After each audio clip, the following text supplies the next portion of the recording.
देवदानव tales में आप सबका स्वागत है। मैं आपका मेज़बान आज लेके आया हूँ आपके लिए एक नई कथा, एक ऐसी यक्षिणी की जिसकी मुस्कान में छुपा है लालच और स्पर्श में विनाश। अपने दरवाजे बंद कर लीजिए क्योंकि कहानी शुरू होने वाली है।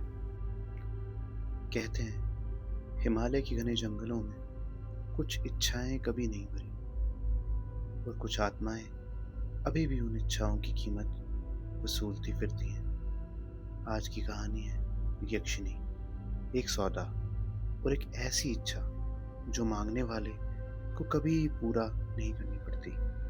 रात का समय था, कड़ाके की ठंड और ऊंचे देवदार के पेड़ों पर जमी धुंध। राहुल एक ट्रैकिंग ब्लॉगर बीते 3 दिनों से अकेला हिमालय में घूम रहा था। उस रात वह रास्ता भटक गया, फोन में नेटवर्क नहीं और टॉर्च की रोशनी भी कमजोर। उसे एक पुराना मंदिर दिखा, टूटी हुई सीढ़ियां, काई जमी दीवारें और भीतर जलती एक अकेली लाल लो। राहुल ने सोचा यहां रात काट लेता हूं। मंदिर में प्रवेश करते ही उसे लगा जैसे कोई देख रहा हो। दीवारों पर उकेरी अजीब आकृतियां, महिलाएं, लंबे हाथ, लंबी चोटी और आंखें बिना पुतलियों वाली। अचानक हवा चली और एक मुलायम बेहद मीठी आवाज आई। ठंड लग रही है, आग जला दूं? राहुल चौंक गया। सामने खड़ी थी एक औरत, पीली त्वचा, लाल साड़ी और उसके पैर उल्टे। औरत मुस्कुराई, लेकिन उसके दांत मानव नहीं थे, लंबे और नुकीले। डर मत, उसने कहा, मैं यक्षिणी हूं, कामना पूरी करती हूं। राहुल पीछे हट गया।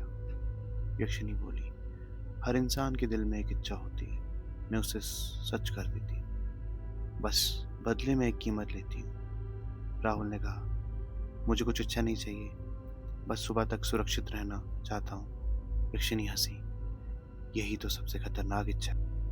यक्षिणी ने अपनी उंगलियां राहुल के माथे पर रखी। पल भर में उसके मन में अंधेरा घुलने लगा। उसकी असली इच्छा थी प्रसिद्धि, यानी फेम, ऐसा नाम कि पूरी दुनिया सुने। यक्षिणी बोली, इच्छा बहुत बड़ी है पर पूरी हो सकती है। राहुल घबरा गया। नहीं, मैंने ऐसा नहीं सोचा। यक्षिणी की आंखें काली पड़ गई। सोचा तो था दिल के अंदर। यक्षिणी ने कहा, तेरी प्रसिद्धि तेरी मौत से आएगी। तेरी आखिरी वीडियो दुनिया देखेगी, लाखों लोग तेरे नाम से जानेंगे।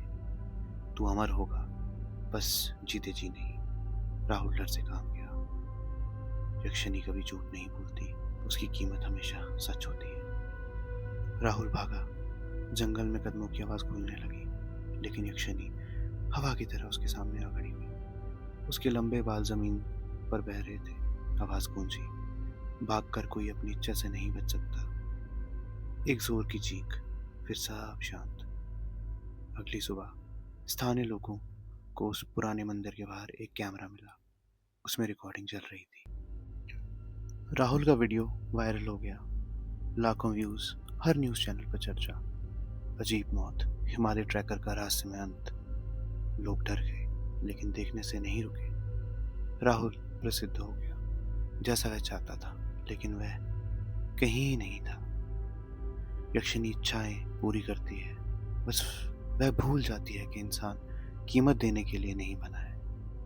जो इच्छाएं हम दबा कर रखते हैं, कभी कभी वही बन जाती हैं हमारी सबसे भयानक सजा। यक्षिणी की कहानी यही खत्म होती है, पर जंगलों के सन्नाटे में अब भी गूंजती है उसकी हंसी, किसी नए सौदे के इंतजार करती हुई। अगर आपको ये कहानी पसंद आई तो अगली रात एक और रहस्य, एक और डर लेकर हम फिर मिलेंगे। तब तक अंधेरे से दूर रहें, क्योंकि अंधेरे हमेशा आपको पहचानते हैं। ऐसे और हॉरर कंटेंट के लिए लाइक एंड सब्सक्राइब करें देवदानव।